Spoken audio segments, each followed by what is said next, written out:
Hello বন্ধুরা, বিজ্ঞানীরা আজ এতটা উন্নতি করার পরেও আজও পর্যন্ত এমন কিছু রহস্য রয়ে গেছে সেটা এখনো পর্যন্ত বিজ্ঞানীরা সমাধান করতে পারেনি। তার মধ্যে সর্বপ্রথম হলো ব্লাড, মানে আমাদের শরীরের রক্ত। আজও পর্যন্ত বিজ্ঞানীরা বলতে পারেনি সবার রক্তই তো লাল হয়, কিন্তু সবার রক্তের গ্রুপ আলাদা আলাদা হয় কেন, মানে ব্লাড গ্রুপ আলাদা আলাদা হয় কেন।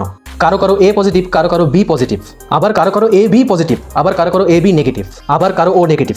আসলে বন্ধুরা 1900 সালে স্যার কার্ল লেস্টালার এক বিজ্ঞানী সর্বপ্রথম বলেছিলেন যে রক্ত সবার আলাদা আলাদা হতে পারে, আর এই আলাদা আলাদা রক্ত কোনো অন্য রক্তের সাথে কখনোই মিশবে না।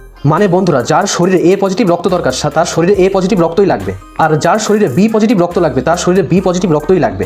অন্য কোনো রক্ত দিলে ওর শরীরে ওটা কোনো কাজেই লাগবে না, উল্টে আরো বড় কিছু ক্ষতি হয়ে যেতে পারে। কিন্তু বন্ধুরা আজও পর্যন্ত বিজ্ঞানীরা বুঝতে পারেনি মানুষের রক্তের ব্লাড গ্রুপ মানে রক্তের গ্রুপ আলাদা আলাদা হয় কেন।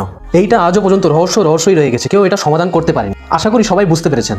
আর হ্যাঁ বন্ধুরা, আপনারা কমেন্ট সেকশনে জানিয়ে যান আপনাদের ব্লাড গ্রুপ কি কি, এ পজিটিভ নাকি বি পজিটিভ নাকি অন্য কিছু। যেটা আমার রক্তের গ্রুপের সাথে মিলে যাবে তার কমেন্টে আমি পিন করে দেবো।